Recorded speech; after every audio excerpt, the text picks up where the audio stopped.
सहर के साथ में माहिद ने अच्छा नहीं करा बिल्कुल भी। अब ऐसा मन कर रहा है एपिसोड देखने के बाद में कि सहर ना माहिद को पलट कर ना देखे अब, और अपनी एजुकेशन पे ध्यान दे, अपने ऊपर ध्यान दे। और मैं चाहती हूँ कि जो हैदर आया है ना, देखो वो है तो विलन ही, लेकिन मैं चाहती हूँ कि वो बंदा ना सच में सहर से प्यार करने लग जाए। तब फिर देखना कैसे लड़कते भड़कते हुए आएंगे ये लौट कर, फिर इनके दिल में जागेगा प्यार, ओहो सहर चाहिए, अब इन्हें फिर सहर याद आएगी। सबसे बड़ी बात तो ये है कि माहिर नियाज़ी ने एक वादा किया था कि आपके इम्तिहान में हम आपका साथ देंगे। कंप्लीट हो गया वो इम्तिहान, चलिए तो बार बार क्यों चले जाते हो उसको दिखाने के लिए हमें आपकी फिक्र है, और जब फिक्र दिखाने की बारी आती है तो गूंगे बन जाते हो। मुझे लग रहा था माहिर नियाज़ी को पता चलेगा ना कि सहर उससे मोहब्बत करती है, वो लड़का पागल हो जाएगा, लेकिन मैं कितनी बेवकूफ थी भाई, वो बंदा गूंगा बन गया जैसे उसे पता चला कि सहर उससे प्यार करती है। मैं ये नहीं कह रही हूँ कि आप अपने प्रिंसिपल्स को सेक्रीफाइस कर दीजिए, क्योंकि वो एक बहुत बड़ा मैसेज है और माहिर नियाज़ी को माशरे के अंदर चेंज लाना है।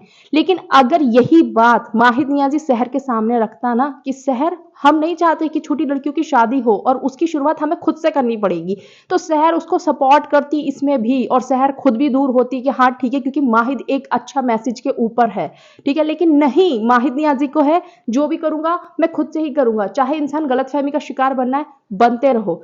सहर का हाथ रख गया इस बंदे के ऊपर, तो ये बंदा ऐसा डिस्कम्फर्ट फील करने लग गया, पता नहीं क्या हो गया। होने वाले मुफ्ती हो, तुम्हें ये नहीं पता क्या अभी तुम्हारे निकाह में है सहर, अभी तुम्हारा डाइवोर्स नहीं हुआ है, अगर हाथ रख दिया तो क्या ही बिगड़ गया। दूसरी तरफ वो है नाजिमा, उसको एक तो इन्होंने इतनी बढ़िया सजा दी चावल में से कीड़े निकालने की, उसने सहर के साथ इतना गलत करा और भाई साहब ने सजा क्या दी, कीड़े निकालो।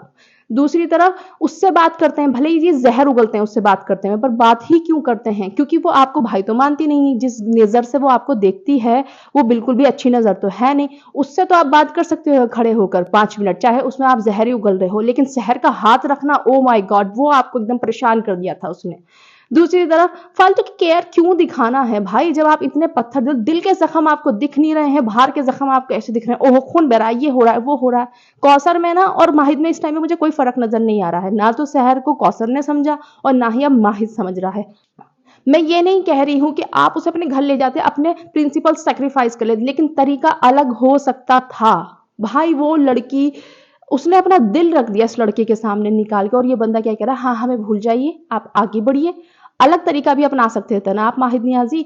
उसके दिमाग में इतनी बड़ी गलतफहमी चल रही है, वो उसके दिल पे आरे चल रहे हैं, लेकिन बंदे को कोई फर्क नहीं पड़ रहा, बस मेरे उसूल, अरे तुम्हारे उसूल को सब सपोर्ट कर रहे हैं, लेकिन अलग तरीका भी तो अपना सकते हो अपने उसूल को फॉलो करने के लिए, दूसरे का दिल तोड़ के क्यों अपना रहे हो। जब तक इनके दादा हुजूर की तबीयत खराब थी, शहर के डिसीजन से कुछ नजर नहीं आते थे, नहीं घर में रहो हमारे दादा हुजूर के लिए रहो, उनकी तबीयत, अब दादा हुजूर की तबीयत की इन्हें कुछ याद नहीं आ रही, अब इन्हें अपने सारे उसूल इंपॉर्टेंट लग रहे हैं, तरीका भी होता है कुछ करने का।